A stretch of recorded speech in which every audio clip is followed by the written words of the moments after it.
નમસ્કાર દોસ્તો, સુપરફાસ્ટ તાજા સમાચારમાં તમારું સ્વાગત છે। દેશ, દુનિયા અને ગુજરાતના તાજા, મોટા અને સૌથી મહત્વપૂર્ણ સમાચાર જાણીએ તે પહેલા તમે ચેનલમાં નવા હોય તો ચેનલને જરૂરથી સબસ્ક્રાઇબ કરીને વિડીયોને લાઇક કરી દેજો। સૌથી પહેલા દોસ્તો આપણે વાત કરીએ તો 21મા હપ્તાના પૈસા ખાતામાં આવી ગયા છે। તો ઘણા સમયથી રાહ જોઈ રહેલા જગતના તાતની આતુરતાનો અંત આવ્યો છે, તેમજ દેશના કરોડો ખેડૂતોની ચહેરા ઉપર ખુશી છવાઈ ગઈ છે। તો પીએમ મોદીએ ગઈકાલે એટલે કે 19 નવેમ્બરના રોજ કિસાન સન્માન નિધિ યોજનાનો 21મો હપ્તોને રિલીઝ કરી દીધો છે અને પીએમએ તમિલનાડુના કોયમ્બતુરથી ડીબીટીની સિસ્ટમ દ્વારા લગભગ 18,000 કરોડ રૂપિયાની વહેંચણી કરી છે। તો દેશના 9 કરોડથી વધારે પીએમ કિસાન લાભાર્થીઓને કેન્દ્ર સરકારની આ યોજનાનો લાભ મળ્યો છે।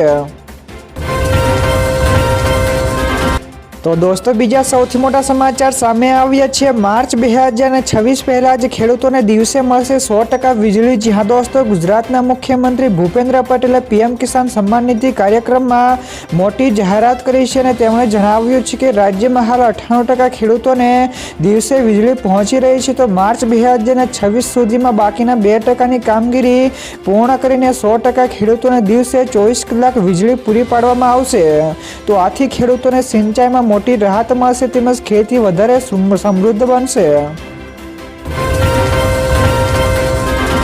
તો દોસ્તો ત્યાર પછી આગળ વધુ એક સૌથી મોટા સમાચાર મળ્યા છે। રાજ્યમાં કડકડતી ઠંડી, તો 21 શહેરોમાં પારો 20 ડિગ્રી સેલ્સિયસથી પણ નીચે પહોંચ્યો। જ્યાં દોસ્તો ગુજરાતમાં ઉત્તર તરફના પવનો ફૂંકાતા કડકડતી ઠંડીનો અનુભવ શરૂ થયો છે। તો રાજ્યના 21 કરતાં વધારે શહેરોમાં લઘુત્તમ તાપમાન 20 ડિગ્રી સેલ્સિયસથી નીચે નોંધાયું છે, જે સિઝનની સૌથી ઠંડી રાત બની છે। તો નલિયામાં 10.2 ડિગ્રી સેલ્સિયસ સાથે સૌથી ઠંડુ શહેર રહ્યું છે। તો મુખ્ય શહેરોમાં Ahmedabad 13 degree Celsius, Gandhinagar 12 degree Celsius, Rajkot 12.1 degree Celsius તાપમાન નોંધાયું છે। તો હવામાન વિભાગના મતે આગામી દિવસોમાં ઠંડીનો પ્રભાવ યથાવત રહેશે।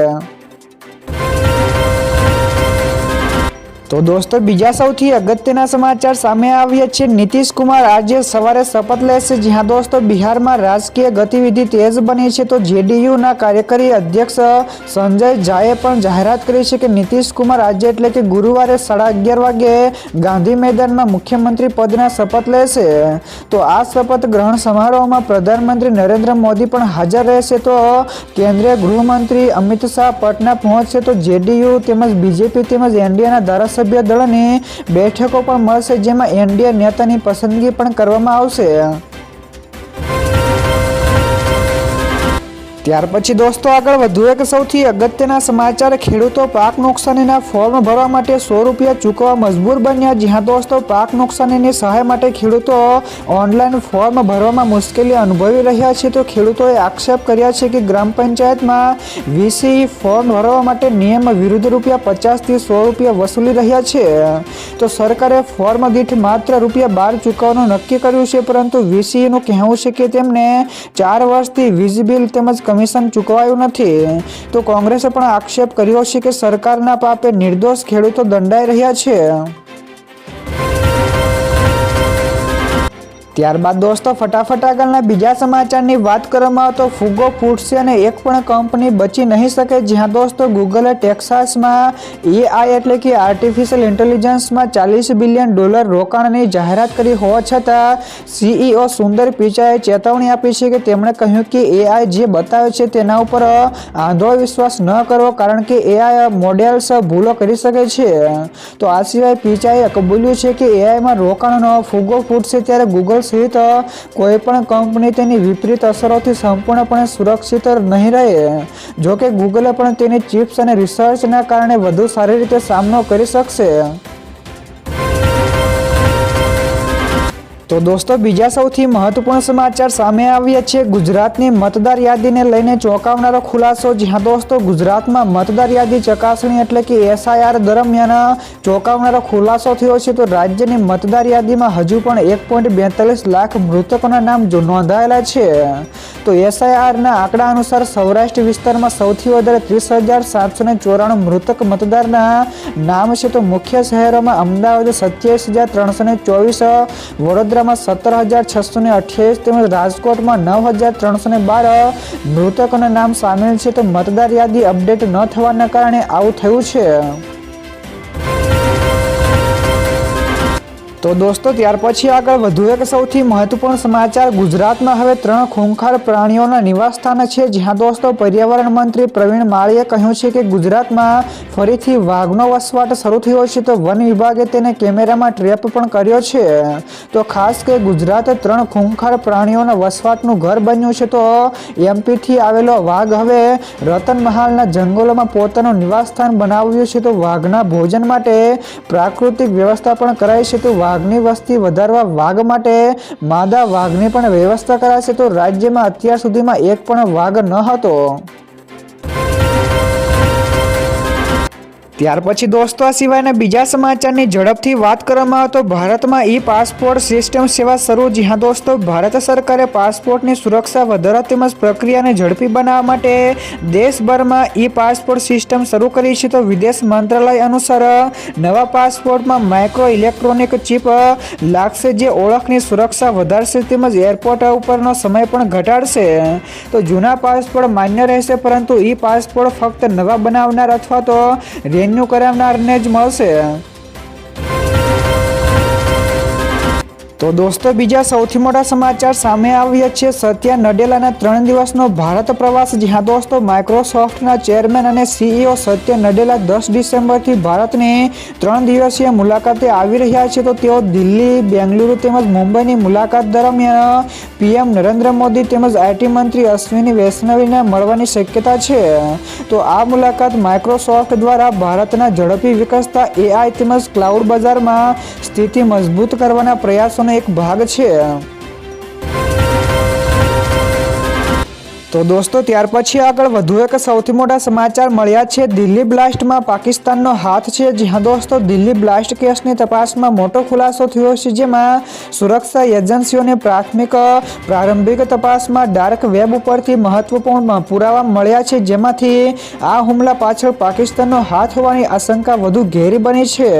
તો એજન્સીઓ હાલમાં ડિજિટલ ટ્રેલ તેમજ શંકાસ્પદ નેટવર્કની ઊંડી તપાસ કરી રહી છે. તો રાજધાનીમાં સુરક્ષા વધારે સઘન કરીને સમગ્ર મામલા ઉપર સતત નજર રાખવામાં આવી રહી છે.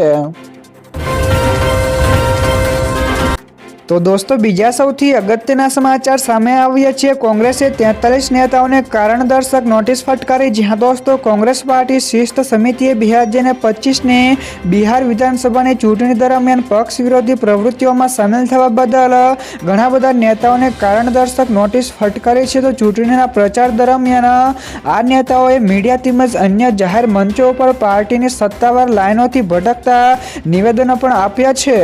તો જેનાથી પાર્ટીની છબી, પ્રતિષ્ઠા તેમજ ચૂંટણીના પ્રદર્શન ઉપર પ્રતિકૂળ અસર પણ પડી હતી. ત્યાર પછી દોસ્તો આગળ વધુ એક સૌથી અગત્યના સમાચાર. સુરત એરપોર્ટ ઉપર રૂપિયા 1.42 કરોડનો ગાંજો ઝડપાયો. જ્યાં દોસ્તો સુરત એરપોર્ટ ઉપર ક્રાઇમ બ્રાન્ચ, કસ્ટમ વિભાગ તેમજ સીઆઈએસએફની સંયુક્ત ટીમે એર ઇન્ડિયાની બેંકોક ફ્લાઇટના એક મુસાફર પાસેથી રૂપિયા 1.42 કરોડની કિંમતનો આશરે 4 કિલો જેટલો હાઇબ્રિડ ગાંજાનો જથ્થો જપ્ત કર્યો છે. તો મુસાફર શંકાસ્પદ જણાતા તેની બેગની સઘન તપાસ કરવામાં આવી હતી. તો જેમાં ગાંજાના 8 પેકેટ મળી આવ્યા હતા. તો પોલીસે મુસાફરની ધરપકડ કરીને આગળની વધુ તપાસ હાથ ધરી છે.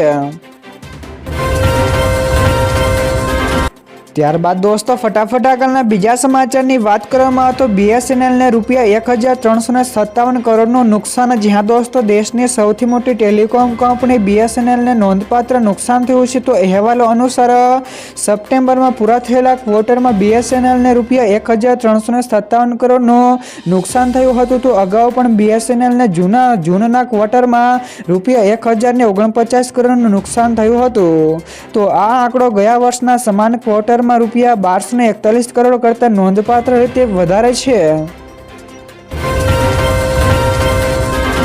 તો દોસ્તો બીજા સૌથી મહત્વપૂર્ણ સમાચાર સામે આવ્યા છે. શ્વાસનો ખજાનો સચવાશે. જ્યાં દોસ્તો જર્મનીના વૈજ્ઞાનિકોએ કાર્બન ડાયોક્સાઇડ એટલે કે CO2 અને હવામાંથી સીધો શોષી લેવા તેમજ તેને પાવર ટુ લિક્વિડ પ્રક્રિયા દ્વારા સસ્ટેનેબલ ફ્યુઅલમાં રૂપાંતરિત કરવા માટેની નવી ટેકનોલોજી વિકસાવી છે. તો આ ટેકનોલોજી દ્વારા ઉત્પાદિત ઈંધણનો ઉપયોગ વિમાન અને ભારે વાહનોમાં થઈ શકે છે, તો જેનાથી કાર્બન ન્યુટ્રલિટી હાંસલ કરવામાં મદદ મળી શકે છે. તો આ પ્રક્રિયા કાર્બન ફૂટપ્રિન્ટ ઘટાડવા માટે નિર્ણાયક સાબિત થશે. તો દોસ્તો ત્યાર પછી આગળ વધુ એક સૌથી મહત્વપૂર્ણ સમાચાર. ફરી યુદ્ધ શરૂ, તો મોટી એર સ્ટ્રાઇક અને અનેકના મોત. જ્યાં દોસ્તો ઇઝરાયેલે ફરી એકવાર લેબનોન ઉપર એર સ્ટ્રાઇક કરી છે. તો ઇઝરાયેલની સેના એટલે કે IDF દક્ષિણી લેબનોનના શરણાર્થી શિબિરની નિશાન બનાવી હતી, જેમાં લગભગ 13 કરતાં વધારે લોકોના મોતના અહેવાલ છે. તો ઘણા બધા લોકો ઘાયલ પણ થયા છે. તો ઇઝરાયેલી સેનાએ દાવો કર્યો છે કે આ હુમલો હમાસના એક ટ્રેનિંગ કમ્પાઉન્ડ ઉપર કરવામાં આવ્યો હતો, જ્યાં ઇઝરાયેલ ઉપર હુમલાની યોજનાઓ બનાવવામાં આવી રહી હતી.